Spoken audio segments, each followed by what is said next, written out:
પ્રેમસખી પ્રેમાનંદ નિજબોધાનંદ સ્વામી કીર્તનો રચવા માંડ્યા, પણ કીર્તનના નામાચરણમાં નિજબોધાનંદ નામ જોઈએ તેવું અનુકૂળ આવતું નહોતું. મહારાજ એ મુશ્કેલી પારખી ગયા. એકવાર શ્રીહરિએ પરમહંસોની સભામાં કહ્યું, આ સંતના હૃદયમાં પ્રેમનો સાગર છલકાય છે, માટે આજથી અમે એનું નામ પ્રેમાનંદ સ્વામી રાખીએ છીએ. આ પરમહંસ કીર્તનો દ્વારા અમારી પ્રેમલક્ષણા ભક્તિને ભૂમંડળ ઉપર પ્રવર્તાવશે. જાદુગરા મહારાજના જાદુથી પ્રેમાનંદ સ્વામીના અંતરમાંથી કીર્તનોની સરિતા વહેવા માંડી હતી. આ કીર્તનની સરિતામાં પ્રેમના પૂર ઉભરાતા હતા. એકવાર મહારાજ સભામાં બેઠા હતા. ભગવાન શ્રીકૃષ્ણની લીલાના કીર્તનો ગવાતા હતા.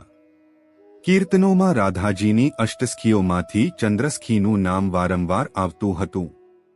મહારાજ કહે, ભગવાન શ્રીકૃષ્ણ પાસે જેમ ચંદ્રસખી હતા, તેમ આ પ્રેમાનંદ સ્વામી અમારા પ્રેમસખી છે.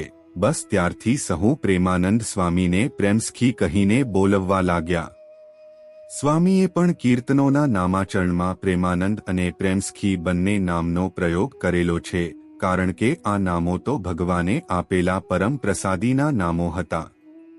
મહારાજ ભારે કલાપારખું અને લલિત કલાઓના પોષક હતા. કવિઓ અને કારીગરોને ભારે પ્રોત્સાહન આપતા.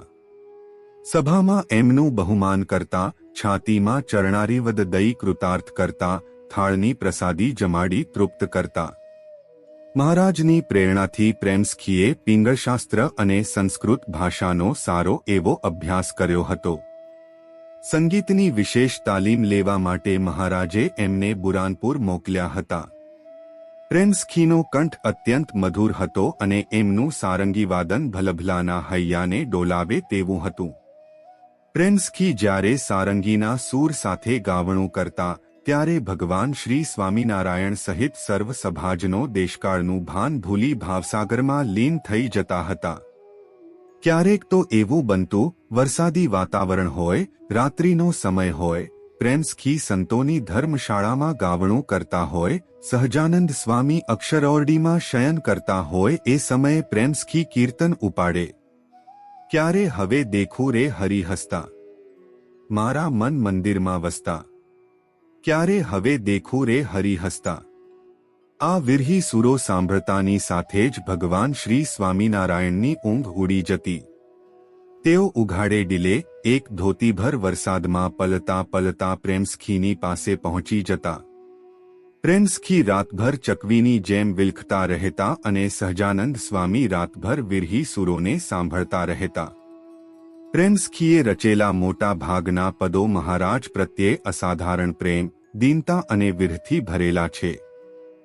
જેમ ચકોર ચંદ્રને નીરખે એ જ રીતે પ્રેમસખી મહારાજની મૂર્તિનું દર્શન કરતા રહેતા, એક એક અંગને નિરખતા રહેતા અને કીર્તનોમાં એની શોભાનું વર્ણન કરતા રહેતા.